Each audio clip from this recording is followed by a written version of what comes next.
Greetings and salutations, viewers of YouTube. I'm your storytelling pal, Big Al, and I'd like to welcome you back to my channel. Please remember to like, comment, subscribe, hit the bell, all that good jazz.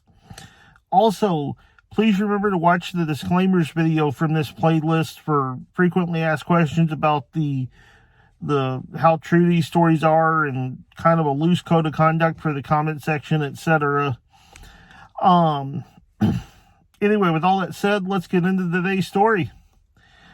So this also kind of happened in that time period between when I graduated high school and when I was starting college, or did end up starting college, when I was having some health problems that made me kind of not really ready to start college. And so I had made some friends that I just met around town, and you know, we all would kind of hang out at this guy Max's apartment. And normally Max's apartment had furniture that, you know, was pretty obviously from a thrift store. You know, it was not kind of great furniture, but it got the job done kind of thing. And then one day, you know, Max suddenly had some really nice furniture, and he claimed he got a really good buy on it. And so, you know, we were like, well, cool, man, that's really nice, you know, kind of, you know, whatever. And so about 3 months go by, and I get a phone call from one of the other guys that kind of hung out with us, this guy Donald. And he's like, hey, man, can you come help me move some furniture from Max's apartment to my apartment? And I was like, sure. And I said, did Max, like, is he selling the furniture or what's going on? And he's like, yeah, Max sold me all of that furniture for $20. I mean, it's such a good buy. And so I was like, that's really a low price considering it was nice furniture. And in the back of my mind, I was kind of like, there is something that is not quite adding up here.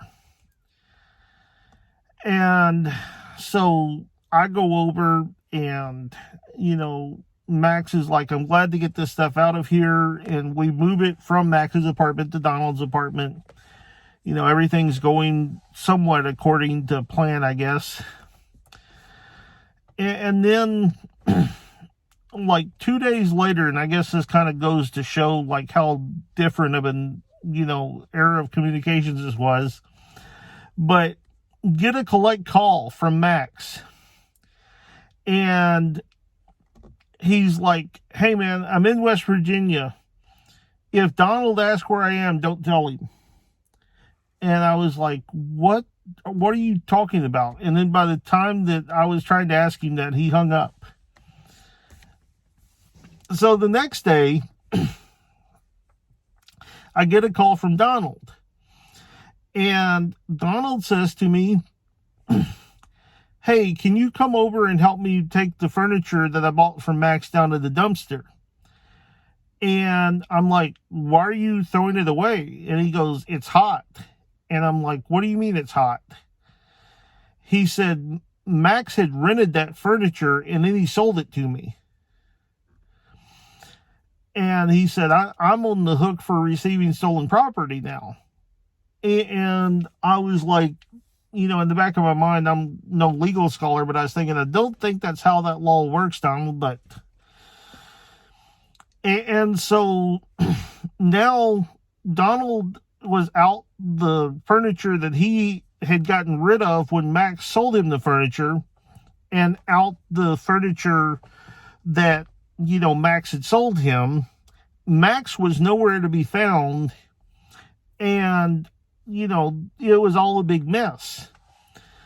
And so I was hanging out over at Donald's place. Like, this all happened, like, you know, kind of on a Friday, Saturday kind of time of the week. And so it was like the next Thursday I was hanging out at Donald's place.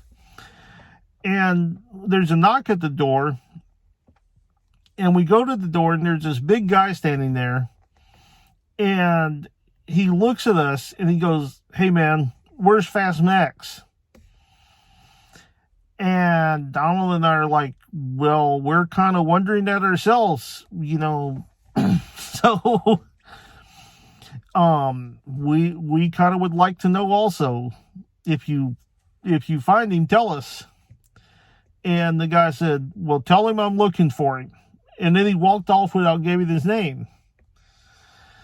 So now we're getting kind of even more kind of suspicious of Max. And we don't see Max again for a pretty good while. And Donald had thrown away the furniture. So, the furniture was gone. And it was just kind of like that was kind of a weird mess, but it's over now kind of thing. So it's like 2 or 3 weeks after all this, I get a phone call, and I don't know if it was Rent-A-Center or Aaron's, or it was one of those places like that.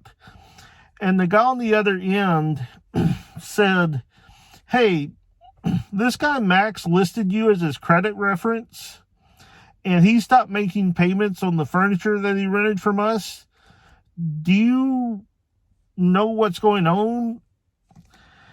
And I'm like, he listed me as a credit reference, and the guy was like, yeah. He said, really, like, we're kind of thinking you're liable for the furniture since you were his reference. If he's gonna, not pay on it. And I was flabbergasted to hear that. And I told him, I said, well, if y'all would have called me before you ever handed him the furniture, I would have told you not to give it to him because he's not really that trustworthy. And fortunately, after a while, like, they called like 2 or 3 more times, and I just kind of had to keep saying, I don't know where he is. We're kind of pissed at him too. You should have called me sooner, that whole thing. And things kind of blew over, but it was a mess. And hopefully you got some good laughs out of that. Hopefully it brought some levity to your day. Hope you're having a good one. I am out.